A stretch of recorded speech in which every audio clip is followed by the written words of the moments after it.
ka namang mahuli mo ng 2 kilo.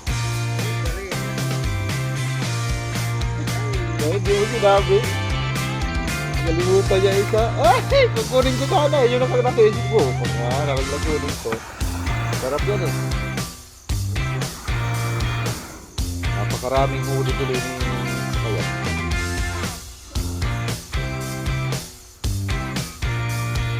Uwian na pa. Wala pa.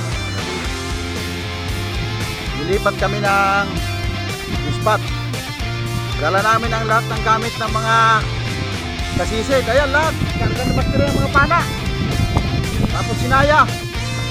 Hati kami. Oh, ayan. Akyat na kami sa bundok. Ayo, akyatin namin. Kasi medyo malabo dito sa tapat ng kutad sa may binabarahan namin ng bangka. Sila kasi yung iba kasi mangingisda, may mga ano yan, may mga ayuda sila nang dahil sa oil spill. Nagparehistro sila ng mga bangka nila. Ay kami, hindi kami nagparehistro ng aming bangka kasi Wala akong bangka kaya hindi ako nagparehistro. wala kaming bangka. At saka sabi pa daw ng mga taga DE, nalaman nyo na may ayuda, nagparehistro lahat kayo ng bangka nyo. Parang ang sakit naman pakinggan. Apektado kasi kami dito ng ano, ng oil spill, yung nga lumubog na barko diyan. Kaya nagbigay sila ng ayuda. Kaya yung iba dito, kahit nga walang mga bangka eh, nakapagparehistro ng bangka, pinipicture lang yung kaninong bangka. Kaya solve sila ngayon.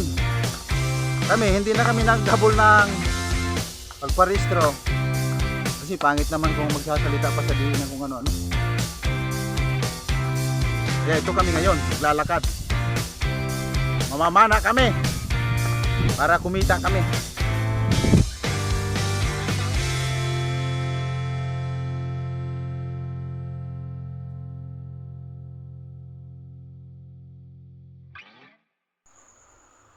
Ang oras po natin ay ano na, alas 4:12 na ng umaga. Yung dalawa, iniwanan na kami, yung dalawa. Si Master Yang at saka si Master Choy, umalis na nang kukunin na yung mga gagamba. Yung mga huli natin. Nakadagdag tayo. Bigas-bigas na tayo nito. Ayan. 4 na kilo siguro.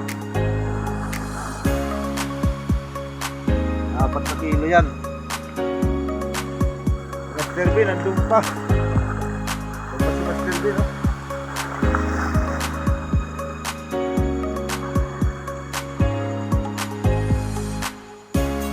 Thank you, Lord.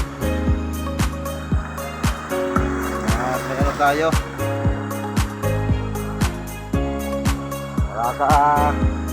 Bigas-bigas tayo. Wala ko parang alon, bumakas ng alon.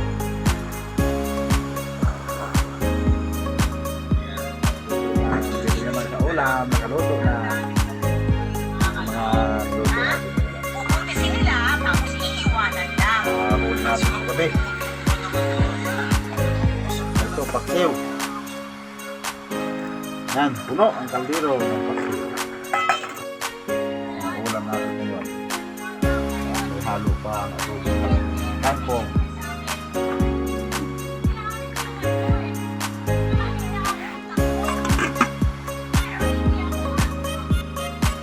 Nakabit na tayo ng